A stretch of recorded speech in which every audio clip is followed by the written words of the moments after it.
6 billion euros spent by Russia going into the coffers of Western ship sellers who made a killing with Russia's efforts to keep exporting oil.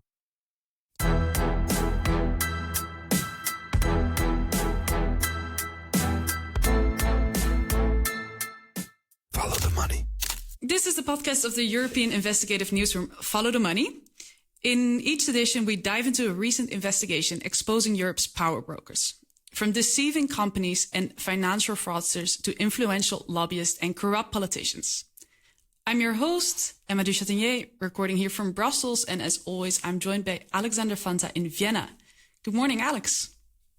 Hello, good morning. In this episode, we're talking about the so-called shadow fleet, oil tankers that help Russia dodge European sanctions and keep its war economy alive. Alex, Europe's dependence on Russian gas is an ongoing struggle, not the least in your hometown, Vienna, right? I mean, this feels very close and personal in Vienna. Austria obtained most of its gas until quite recently from Russia, despite the war. And even though the government announced that from this year on, it would no longer procure Russian gas. This is still very much an ongoing issue in some of the neighboring countries of Austria, including Hungary and Slovakia. So, whatever parts of Western Europe might feel about finally, cutting the cord with Russia, the economic ties, I think here in Central Eastern Europe, this feels a bit different. And why are these countries so reluctant to give up imports from Russia? I mean, there's really deep-standing economic ties. For instance, the Austrian oil company OMV, which is part state-owned, has this very long-term contract to buy Russian gas because there's obviously a pipeline coming all the way to Austria. That was something that there was a lot of reluctance to give up on. And I think you have a similar picture in a lot of the neighboring countries of Austria, where economic ties are deep and very hard to quickly unmoor. That is a reality that even in the third year of the war still hasn't quite sunk in. And part of that reality is something that we're talking about today, a secretive network of old oil tankers known as the shadow fleet. Russia uses these ships to sidestep European sanctions and keep funding its war on Ukraine. Follow the Money led a team of 40 journalists from across Europe to trace how this so-called shadow fleet works. And it found that Western companies have made billions from selling these old ships to Russia. Ships that would have otherwise been sold for scrap. To dive into the story, we're joined by Follow the Money Deputy Editor-in-Chief Birte Schohaus, author of this story. Welcome, Birte. Hello. So let's start at the beginning. What exactly is this shadow fleet that you've been writing about? Well, that's a couple of oil tankers, about 600 of them, and they're used by Russia to avoid sanctions and the oil cap. What is still allowed is for European countries to transport oil to third countries, Russian oil, but in order to assure that Russia won't make too much money out of that, they introduced a price cap. That cap was introduced by the G7 and the EU to limit Russia's profits. And it started at $60 a barrel and was recently lowered to around $47 a barrel. And Birte, how does that price cap hurt Russia exactly? Selling oil is one of the biggest source of income. If that is capped, the idea is that it will hurt the Russian economy, and so they can't use that money for their war efforts. Because Russia has this massive problem since the start of the war, since the sanctions kicked in. The biggest Russian export by far is oil and gas, and they need that money to fund the war effort. But how do you sell the money if you're not allowed to do it in Western countries? So this is the conundrum that Russia found itself in, and the way that they have found around it, that's quite interesting. How does one build a shadow fleet? You would think it's very hard, but they found that way around quite quickly, actually. They used old oil tankers they had themselves, but they also bought a lot of vessels, mostly at the end of their lives, very rusty old oil vessels. What kind of tricks do these ships use to avoid detection? They disguise the ownership. So they are owned by companies somewhere in tax havens like the Marshall Islands, Cayman Islands. They use different flags from different countries. So it's very hard to pinpoint these ships that the ultimate beneficial owner, that's what it's called, that those are Russians, because they're also managing companies. There's also a different crew. So, and then if that company is on some beautiful island somewhere, it's very hard to find who's actually behind that. And another thing they do is using different flags. We just recently had a story about that they, for example, also use flags from the Dutch Caribbean islands. Well, the joke is that they don't have vessels themselves, so there are no flags of these countries, but there are companies who sell non-existing flags. So that's also a way, and then changing flags very often to disguise where they are, who they are. Another thing they do is because they are not allowed to come to European ports anymore. So what they do is ship-to-ship transfer. They are transferring oil at sea from one vessel to the other. This whole operation of transferring oil in the middle of the sea, but also using very old ships, it all sounds quite risky for me. Is it also a big risk for Europe? Yeah, it is, because they're sailing through our waters, like the whole Baltic Sea, North Sea, the Mediterranean. They are very poorly maintained, these ships. And if something happens, they don't have an insurance. So if there are oil spills, the European countries have to pay for it. And there are a lot of experts who say, well, the fact that it hasn't happened yet doesn't mean that it won't happen. Because it's very hard to obtain Western insurance for any tanker transporting Russian oil since the war, isn't it? That's also linked to the sanctions. Yeah. And legal tankers are obliged to have that kind of insurance, but if you're sanctioned vessels, you don't get insured. Really stood out to me in your story is that this was a huge investigation. You worked with 40 reporters from different countries, and the investigation was led by Follow the Money. Why did it take such a huge team to do this investigation? Well, our question was, the Shadow Fleet, how did they get these tankers? Where did they come from? And our hypothesis was that there must be Western companies involved. So we started looking into a lot of data, but we saw that there are a lot of European countries involved, like ship brokers, owners from different countries, and we needed more information that we could gather from the Netherlands. So that was one aspect, to get more reporters on board. And the other aspect was we wanted to find how much money was made by selling these vessels, how much money Western companies made by selling these vessels to the Shadow Fleet. How did this multi-country effort help you to cover so many different aspects? Yeah, I think the most interesting part of this investigation is that every partner, we collected the data together, but then every country, every media outlet made a story of their own about their country, the companies in their country that were involved. So taking all of this together gives much, much more coverage than we could have done. I think what made this investigation also important was that Greek companies, they made most of the money. That Greece is a shipping nation, but the owners are also very, very powerful. So for the outlets, it was very important that we, like a bigger international media, were behind them and could back them and help them with the data, because they were threatened immediately with like legal threats. You arrived at a crazy estimate, though. What was the figure? It was 6 billion euros. Exactly. Spent by Russia, going into the coffers of Western ship sellers who made a killing with Russia's effort to keep exporting oil. For ships that were, well, at the end of their lives, basically. Rusty old vessels, barely shipworthy, crewed by whomever they could find. Who's still on these ships? Who's still doing this job? Well, there are a lot of people, actually, there are Ukrainians on these vessels, but also a lot of people from Asia. They are hired by middlemen. They often don't know on what ships they're working. And colleagues in the UK found that the working conditions are very poor on these ships. Isn't it a dark irony that there's a lot of Ukrainians working to keep the Russian war machine going? And even Ukrainian agencies who are hiring people to work on these ships. Yeah, that's bizarre. They were also naming specific owners, specific companies in Greece involved in this, making it possible for the public to finally understand who's actually the ones profiting. I think that's a crucial aspect. And so big companies, it's not forbidden to sell ships, but for us it was important to tell the story because with these vessels, these companies are helping Russia to keep that shadow fleet afloat. So we have these ships transporting Russian oil when they're not supposed to. What rules exist to prevent people from selling ships that will end up being used for shipping Russian oil?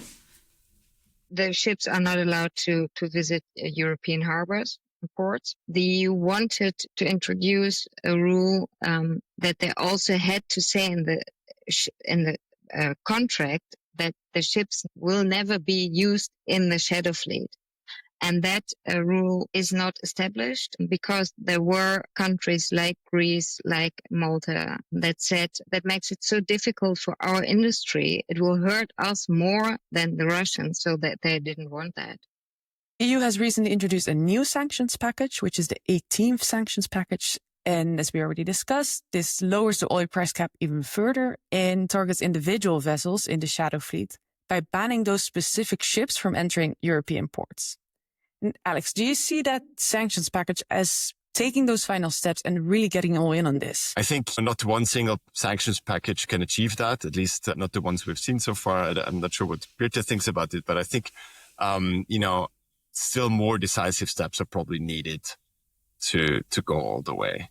We can try to limit it, and that's what the EU is trying to do. It's still that balance, trying to hit Russia as hard as possible without hitting your own economy. And now they're trying to sanction more and more vessels, individual vessels, so that they are also may not be used to transport oil. So they impact individual vessels. Do you imagine that simply a new shadow fleet pops up? Will they just use different vessels to transport the oil instead? Well, I think it's kind of a whack-a-mole game. Well, some vessels disappear, others pop up, and then it takes some time to identify them that new vessels are being used. But on the other hand, it takes quite a lot of time to build new vessels, and those are quite expensive, and they are not endlessly old vessels around. I think what experts say is they see that the sanctions on individual vessels are much more effective than that oil cap, for example. What has the political reaction been to your stories? Is there any sense that, might do something about this?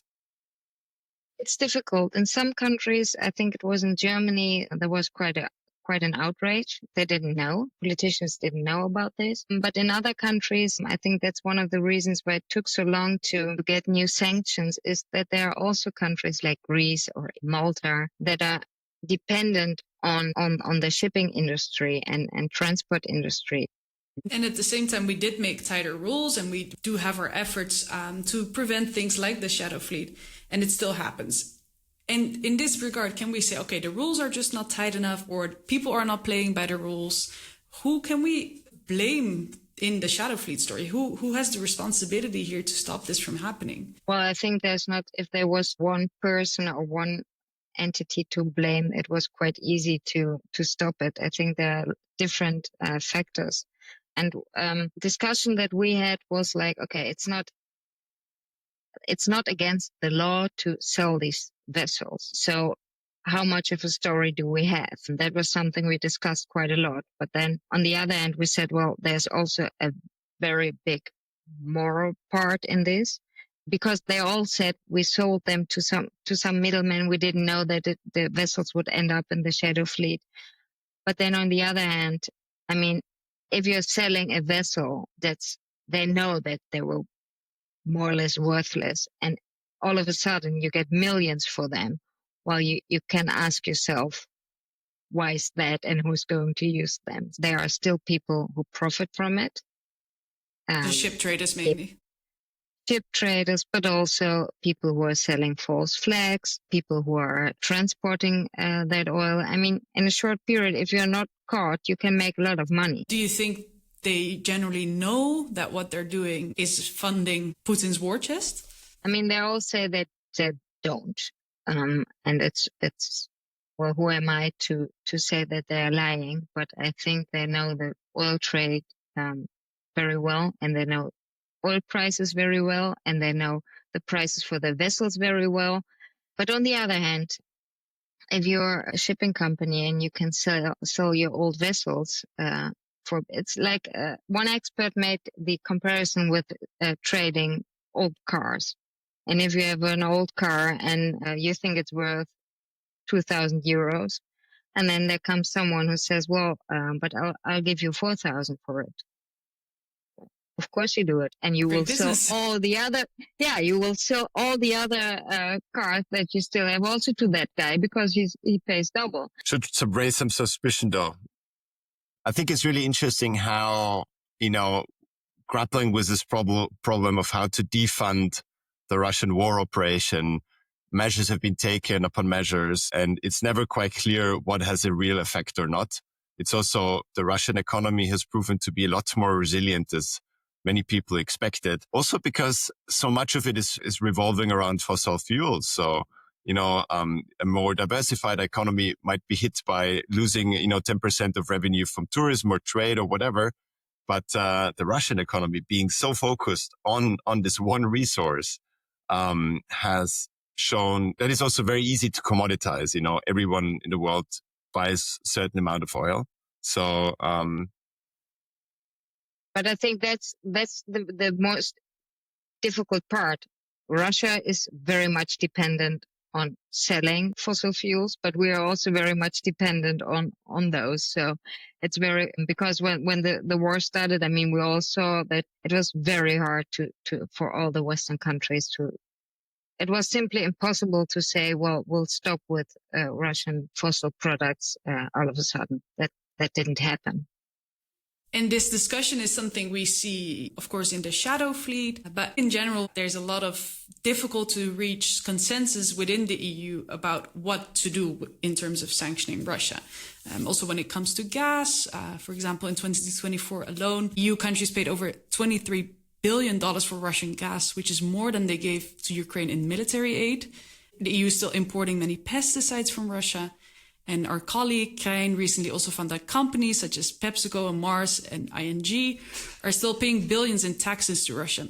And why is it so hard for Europe to really stop funding Putin's war chest? There are so many different trade and money flows into Russia. I mean, oil is one of the biggest fossil fuels, but that would mean, like you just said, you really would have to make a rule that no company is allowed to do any business in Russia. Last year, we had a story about Dutch company Philips that's still selling medical devices, I think, or they still had, they traded some medical stuff, and that's not forbidden. And I mean, then you get to that point when you have dual use stuff that where it's not quite sure if it can be used for warfare. And so it's quite hard to establish these rules that would stop it totally and not affect our own economy, because these that pay taxes to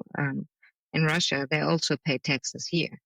Not so much. They're trying to pay as little as possible, but still, I mean, yeah. And Alex, if you look at the European map, where would you say the different interests lie? What countries have what interest and what are they vouching for? I think, we've seen a strong push from certain larger Western countries, like the UK, which is no longer in the EU, but is still an important player, has been pushing to go hard on Russia. Other countries have been quite forceful, such as the Scandinavian countries, France to a certain extent. But then Germany, Europe's largest economy, has been, sometimes a bit more equivocating, saying, okay, well, kind of, should we really break ties with Russia completely over this? And, as already mentioned before, Central Eastern European countries, including, Hungary, but also even Austria, Slovakia, have been a lot more skeptical, a lot more like kind of trying to see things from their own, economic perspective, which is still very much, aligned with Russian interests to a certain extent. So the picture is like the EU has been surprisingly cohesive and was able to build a united front to a certain extent, but still, kind of breaking decades or even centuries of economic ties with Russia has not been as easy as some people might have thought. As we all know, kicking any habit is very hard to do. Quitting smoking is hard to do. Certainly quitting Russian fossil fuels has been a tricky thing to do. Some countries, Germany notably, decided to pay a massive economic price for getting out of Russian gas, building new LNG terminals on the fly, paying a huge markup for US and Canadian LNG as opposed to Russian gas to be easily shipped in via existing pipelines. So the question I think that should be reasonably asked is, what kind of economic price are we willing to pay? We already have paid large parts of it, but are we now, taking the final steps and getting really all in on this? Are we willing to bear that cost? And that's where we'll leave it for today's episode. Thank you so much for joining us, Birte. And Alex and I will be back soon for another episode. You can find this story by Birte and also all the follow-up stories on the Shadow Fleet on ftm.eu and also in the show notes. You've listened to the podcast of Follow the Money. Our watchdog journalism is funded by our members. Subscribe and support European investigative journalism.